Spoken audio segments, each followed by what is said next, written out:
syubhat ya, perkara yang syubhat di sekitar kita banyak sekali. Nah, kalau kita tidak hati-hati, maka bisa jadi kita akan terjerumus ke dalam sesuatu yang haram tersebut.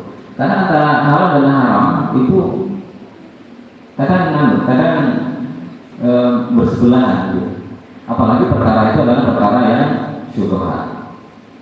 Kalau kita tidak hati-hati, maka akan terjerumus ke dalam sesuatu yang diharamkan oleh Allah Subhanahu wa Ta'ala. Jadi antara halal dan haram itu ada yang namanya syubhat. Nah, ulama membagi syubhat itu ada tiga. Ulama membagi syubhat itu ada tiga. Yang pertama adalah bercampurnya sesuatu yang haram dengan yang halal, atau bercampurnya sesuatu yang halal dengan yang haram, dibalik bolak-balik saja. Terus syubhat yang pertama adalah bercampurnya sesuatu yang halal dengan yang haram, atau yang haram dengan yang halal. Kita sudah tahu itu halal, itu haram. Nah, kalau kita sudah tahu, maka ya kita harus menjauhinya. Contoh itu apa? Semisal ya, kita membeli daging satu, daging sapi, kemudian ada daging yang lain, misalnya daging celeng atau daging. Itu dicampur, sengaja dicampur. Kalau dicampur seperti ini, maka akan sulit untuk membedakan. Bagi orang awam akan sulit untuk membedakan. Maka kalau sudah tahu daging itu dicampur, maka langkah yang kita lakukan adalah menghindarinya, karena itu adalah syubhat. Syubhat. Terus kalau kita tahu bahwa itu haram, dicampur dengan yang haram, atau hal yang dicampur dengan yang haram, maka kita harus menjauhinya. Perkara yang kedua, syubhat yang kedua adalah kita tahu bahwa itu adalah perkara yang halal, tetapi kita ragu-ragu. Nah, kita kadang banyak sekali. Misal, dengan di rumah itu sudah wudu, kemudian berangkat ke masjid, kira-kira ragu-ragu, kira-kira batal mau buatan kira-kira. Nah, tadi pas di jalan ketemu dengan orang laki-laki ke perempuan, kemudian salaman atau enggak, atau buang angin atau tidak. Kadang ragu-ragu seperti itu.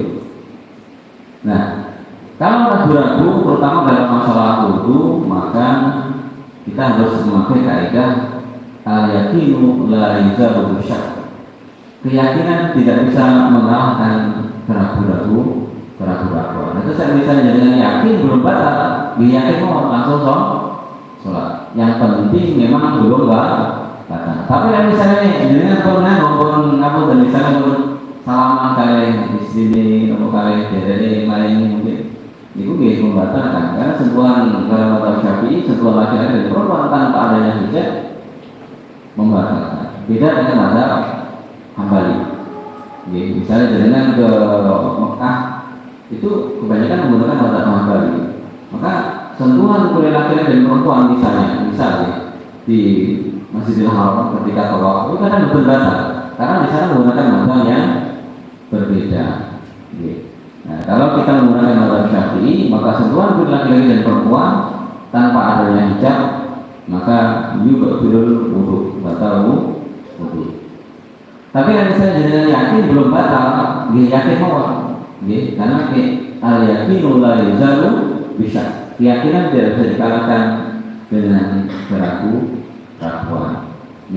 Atas syubhat yang kedua adalah perkara itu halal, tetapi kita ragu-ragu. Kira-kira batal atau enggak? Yakin mau, betul? Batal. Kalau memang yakin belum batal. Kemudian syubhat yang ketiga adalah ragu-ragu itu kira-kira halal atau haram. Yang ketiga, syubhat yang ketiga adalah ragu-ragu kira-kira itu halal atau haram. Contohnya adalah Rasul Shallallahu Alaihi Wasallam ini selalu berhati-hati ketika ada sahabat yang memberikan sesuatu. Kadang Rasul selalu hati-hati. Apakah yang diberikan oleh sahabat itu berupa sedekah ataukah hibah, pemberian.